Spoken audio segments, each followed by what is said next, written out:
আসসালামু আলাইকুম। কেমন আছেন সবাই? আশা করি ভালো আছেন। আমিও ভালো আছি। আজকে আপনাদেরকে একটি টিউটোরিয়াল দেখাবো ভ্যাট রিটার্ন দাখিল।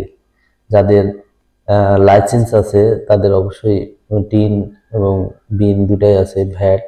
তো ভ্যাটটা রিটার্ন 16 তারিখের ভিতরে না দিলে আসলে এনবিআর ফাইন করতে করে রাজস্ব বোর্ড। তো আমি দেখাচ্ছি আসলে এর ভিতরে আমি লগ ইন করে ফেলছি আমার আইডিটা। তারপরে দেখেন এখানে রিটার্ন, এই তো প্রথমে এক আছে, এরপরে এটা মার্ক করে নিলাম। মার্ক করার পরে আপনারা লগ ইন করবেন। মানে এর পেজটা একটু আপলোড নিতে সময় নিবে, একটু ওয়েট করবেন। করার পরে জাস্ট এখানে ইয়েস আছে, নো করে দিলেন। আপনারা দেখলেন এতটুকুই কাজ, বেশি কিছু না। নো করে দিলাম।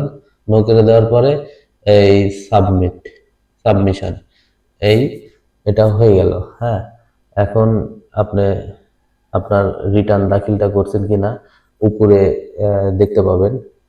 আমি আপনাদেরকে দেখাচ্ছি। এই তো দেখেন, এই উপরে গেলাম, জিরো হয়ে আছে, মানে এই মাসের কাজটা আমার শেষ।